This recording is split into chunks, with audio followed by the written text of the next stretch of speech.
When our friends approached the great doorway of the castle, they found it guarded by several soldiers dressed in splendid uniforms. They were armed with swords and lances.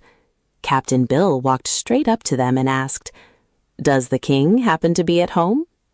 "His magnificent and glorious majesty, King Cruel, is at present inhabiting his royal castle," was the stiff reply. "Then I guess we'll go in and say how do you do," continued Captain Bill, attempting to enter the doorway, but a soldier barred his way with a lance. "Who are you, what are your names, and where do you come from?" demanded the soldier. "You wouldn't know if we told you," returned the sailor, "seeing as we're strangers in a strange land." "Oh, if you are strangers, you will be permitted to enter," said the soldier, lowering his lance. "His Majesty is very fond of strangers." "Do many strangers come here?" asked Trot. "You are the first that ever came to our country," said the man. "But His Majesty has often said that if strangers ever arrived in Jinxland, he would see that they had a very exciting time." Captain Bill scratched his chin thoughtfully. He wasn't very favorably impressed by this last remark, but he decided that as there was no way of escape from Jinxland, it would be wise to confront the king boldly and try to win his favor. So they entered the castle, escorted by one of the soldiers. It was certainly a fine castle, with many large rooms, all beautifully furnished. The passages were winding and handsomely decorated, and after following several of these, the soldier led them into an open court that occupied the very center of the huge building. It was surrounded on every side by high turreted walls and contained beds of flowers, fountains, and walks of many-colored marbles, which were matched together in quaint designs. In an open space near the middle of the court, they saw a group of courtiers and their ladies who surrounded a lean man who wore upon his head a jeweled crown. His face was hard and sullen, and through the slits of his half-closed eyelids, the eyes glowed like coals of fire. He was dressed in brilliant satins and velvets, and was seated in a golden throne chair.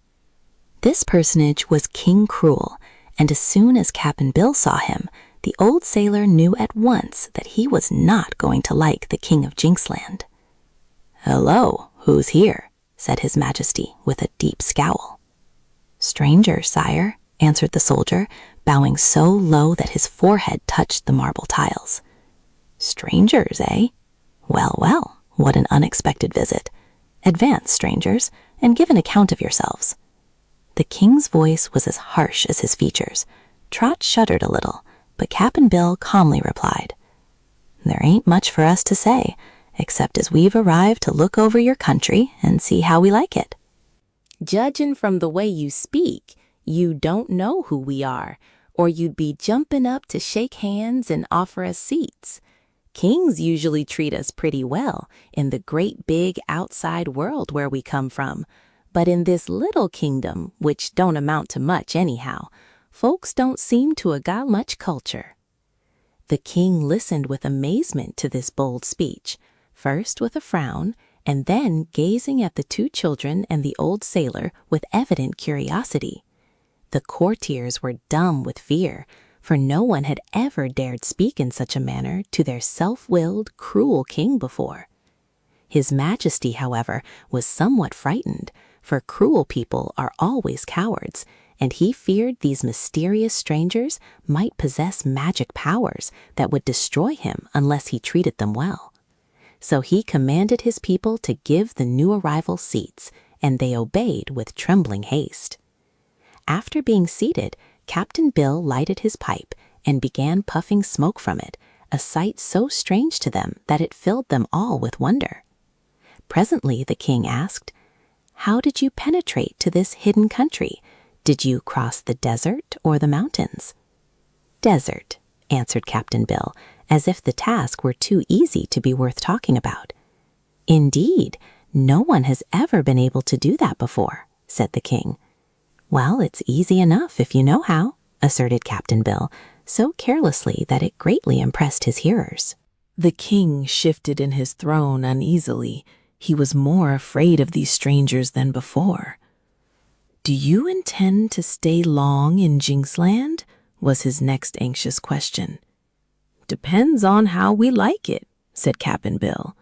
"Just now I might suggest to your majesty to order some rooms got ready for us in your dinky little castle here, and a royal banquet with some fried onions and pickled tripe would set easy on our stomachs and make us a bit happier than we are now." "Your wishes shall be attended to," said King Cruel, but his eyes flashed from between their slits in a wicked way that made Trot hope the food wouldn't be poisoned. At the king's command, several of his attendants hastened away to give the proper orders to the castle servants, and no sooner were they gone than a skinny old man entered the courtyard and bowed before the king. This disagreeable person was dressed in rich velvets with many furbelows and laces. He was covered with golden chains, finely wrought rings, and jeweled ornaments.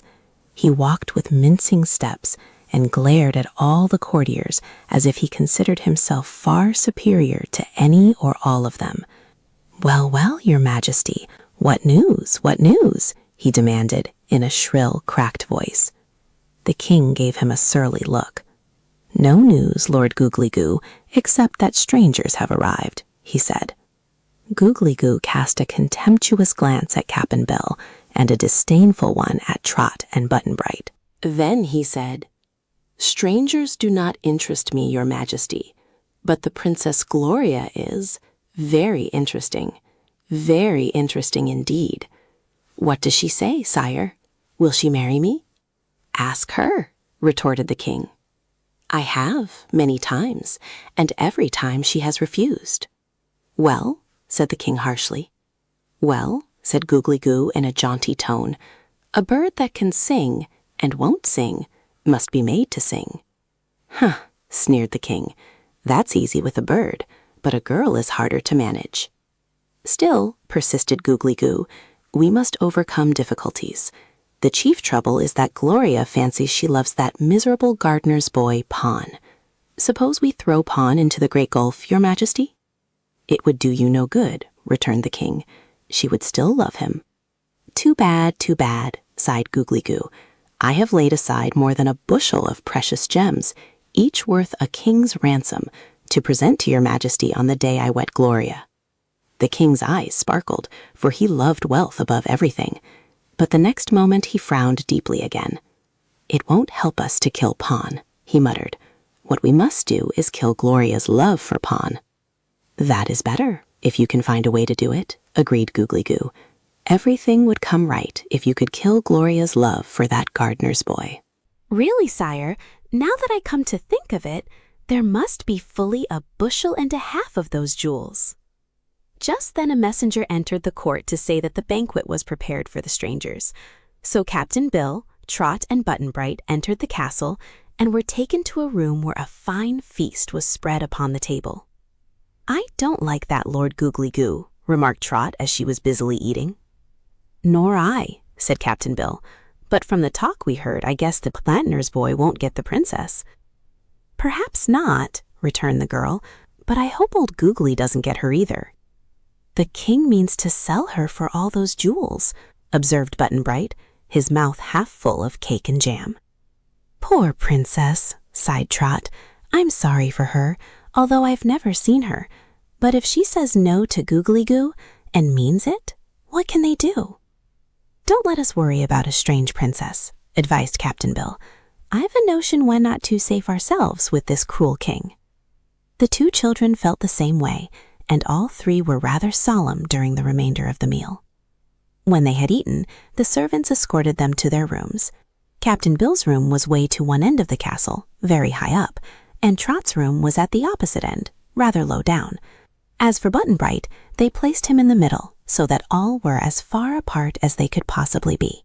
They didn't like this arrangement very well, but all the rooms were handsomely furnished, and being guests of the king, they dared not complain. After the strangers had left the courtyard, the king and Googly-Goo had a long talk together, and the king said, "I cannot force Gloria to marry you just now, because those strangers may interfere.